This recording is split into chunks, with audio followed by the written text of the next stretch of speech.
भारत में रहने वाले मुसलमानों का डीएनए भी यहीं का है, और जो लिंचिंग करते हैं वो सच्चे हिंदू नहीं हो सकते, और जो मुसलमानों को कहते हैं कि भारत से चले जाओ या निकालने की मुहिम चलाते हैं, वो गलत कर रहे हैं। वो सच्चे हिंदू नहीं हो सकते, भारतीय नहीं हो सकते। यह है जिसके ऊपर मैं देख रहा हूँ टेलीविज़न के ऊपर तरह तरह की बातें आ रही है, बयान आ रहे हैं, बड़े नेताओं का बयान आ रहे हैं। ओवैसी साहब का भी बयान आ गया, बहन मायावती जी का भी बयान आ गया, जिसके जो भी मन में आ रहा है वो कह रहे हैं और अपनी अपनी सब दुकानें चला रहे हैं। मैं सबसे पहले ओवैसी साहब का जवाब देने के लिए मैं आया हूँ, और इसीलिए मैं बहुत ही शॉर्ट नोटिस के अंदर बिना लोगों को सूचित किए हुए लाइव हूँ, क्योंकि मुझसे रहा नहीं जा रहा था कि मैं ज़रूर कुछ बोलूँ। ओवैसी साहब की दुकान सबसे पहले बंद हो गई। जो ये नफरत खुद घोलते हैं मुसलमानों में जा करके, तबलीग वालों को सपोर्ट करके, और उनको ये बताते हैं कि ये जो सरकार है या जो आरएसएस है या बीजेपी है ये हिंदुत्व का एजेंडा चला रही है, तुम लोगों का रहना यहाँ दुश्वार हो जाएगा, ये है वो है, दुनिया भर की बातें करते हैं, और उससे उनकी पॉलिटिक्स चलती है, उससे वो एमपी बनकर आते हैं। अभी बंगाल में भी थे, बिहार में भी थे, अब यूपी के इलेक्शन की तैयारी कर रहे हैं, वहाँ पर उन्होंने अपनी पैड बना ली है, किसी से उनका हाथ भी मिला लिया, किसी छोटी सी पार्टी से। तो कहने का मकसद ये है कि इनकी दुकानें बढ़ गई। मोहन भागवत जी के बयान के ऊपर जब खुल करके उन्होंने ये बात को कह दिया कि भाई भारत मुसलमान उतने ही हैं जैसे कि हिंदू भारत में रहने वाला, डीएनए एक है, बिल्कुल ठीक उन्होंने कहा, इसमें गलत क्या है। इनसे पूछिए कितने लोग आए थे वहाँ से अरब से, वो ऐसी से पूछिए कितने आए थे, और कितने आए तो कितने हो गए यहाँ पर, हैं तो सब यहीं के।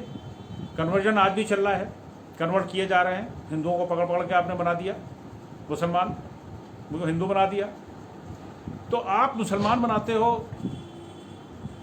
उनको, मैं कोई एतराज़ नहीं, कोई अपनी मर्जी से कोई भी धर्म को एक्सेप्ट करे, लेकिन जो ड्रामा रच रच करके, झूठ बोल बोल करके, लालच दे दे करके जो ये आपने धर्म परिवर्तन शुरू किया, पूरा मिशन चला चला करके, और तरह तरह की बातें कर करके, और कुरान को भी मिस इंटरप्रेट कर करके आपने कर रखा है, और आप आज आपकी दुकान बंद हो गई। एक जाकिर नायक है पागल सा, वो भी इसी तरह बोला करता था, सारे मुसलमानों को भड़का रहा था पूरे भारत के।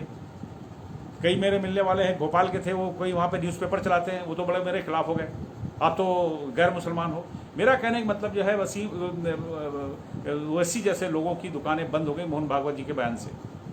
मुसलमानों को चिंतन करना पड़ेगा, मुसलमानों को सोचना पड़ेगा कि हम क्या कर रहे हैं, किसके इशारे पर चल रहे हैं, किस मुल्क में रह रहे हैं, और हमारे मुल्क में क्या फ़राइज़, हमारी क्या ड्यूटी है। मुसलमानों की भी उतनी ड्यूटी जितनी हिंदुओं की है।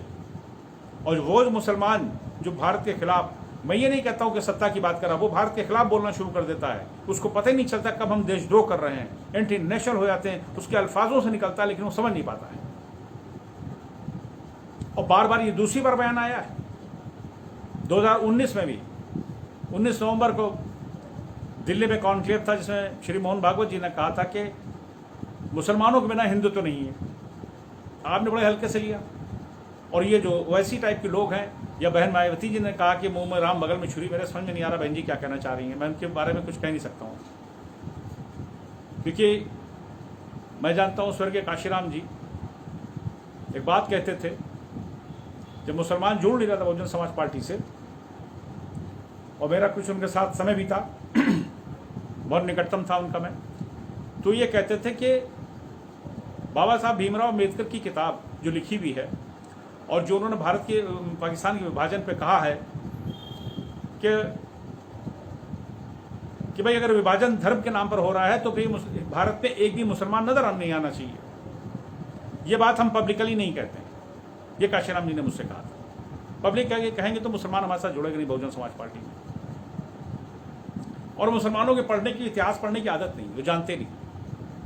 खैर वो पुरानी बात है, और मैं उस चीज़ को लंबा नहीं खींचना चाहता हूँ। जो मेरा इस टाइम जो मकसद हो वो ये है कि मुसलमानों को चिंतन करना होगा, मुसलमानों को इस बारे में सोचना होगा क्या उनके लिए सही है, क्या गलत है।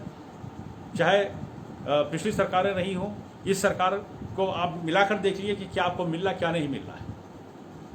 आप देख लें, आपको पिछली सरकारों ने सिर्फ इस्तेमाल किया, आपको गुमराह किया है, आपको गलत इतिहास बताया है, सबका गलत इतिहास बताया है, मैं इसके ऊपर बहुत बोल चुका हूँ।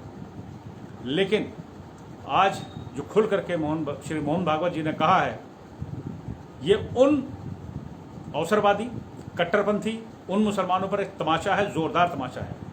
उसमें चाहे देवबंद के लोग हों और चाहे उसके अंदर वो नदवे के लोग हों, चाहे हो सकता है एक आध शिया ऑर्गेनाइजेशन वो भी हों जो मुखालफत करती रहती मुल्क की। मुझे पता है कुछ ऑर्गेनाइजेशन है जो इस तरह कर रही हैं, रेडिकलाइज हो रही है अंदर अंदर। ये मेरा खुला बयान है, मैंने वर्ड इस्तेमाल किया है। और ये बयान जो आज आया है, इसको बहुत हल्के में लेने वाला नहीं, समझदारी से सोचना होगा मुसलमानों को। जो गुमराह होते रहे हैं वैसी जैसे लीडर से, जाकिर नायक जैसे खुराफाती लोगों से, उनको आंख नाक कान खोल करके हिंदुस्तान में हिंदुस्तानी होकर के, हिंदुस्तानी बन करके सोचना होगा अपने बच्चों के मुस्तकबिल के लिए, उनके भविष्य के लिए, उनके फ्यूचर के लिए कि आप इस हिंदुस्तान में हो, यहीं जीना है, यहीं मरना है, यहीं हम अपनी ज़िंदगी चलाते हैं। ये हम क्यों इस तरह की बातें करते हैं, समझ में नहीं आता है। हम गुमराह बहुत जल्दी हो जाते हैं। बस इतना ही से मुझे कहना था कि ऐसे लोगों से बचिए। जाकिर नायक जैसे लोगों से उधर किनारे हो गया बंदा, यहाँ है भी नहीं हिंदुस्तान के अंदर। वीडियो ज़रूर लोग चोरी चोरी उसकी देखा करते मैं जानता हूँ। और ऐसे मुल्लाओं से, ऐसे जिहादी सोच वालों से, ऐसे तालिबानी सोच वालों से, अलगाववादियों से मुसलमानों को बचना चाहिए। ये वक्त है कि वो एक बार सोचें, इस पर अध्ययन करें, इसके ऊपर वो विचार करें। मौलाना जो समझदार हैं, देशभक्त भी है, ऐसा नहीं कहूँगा सारे ही जो हैं तालिबानी हैं, ऐसा नहीं है मैं कहूँगा, लेकिन ये कि जो लोग हैं वो समझें, अच्छे से समझें। ये मुल्क हमारा है। ये बयान जो आया है, इस बयान के कुछ माने हैं। आपसे वोट मांगने के लिए कोई नहीं कह रहा है कि आपको श्री मोहन भागवत जैसे कहेंगे क्या मुसलमानों को खुश करने के लिए कह रहे हैं। गलतफहमी है, इसी गलतफहमी में आप लोग रहते हैं ना। आपको जोड़ने की बात की गई, आप अलग नहीं है। बस इतना ही मुझे कहना था। बहुत बहुत शुक्रिया आप सब लोग का, बहुत बहुत धन्यवाद। जय हिंद, वंदे मातरम।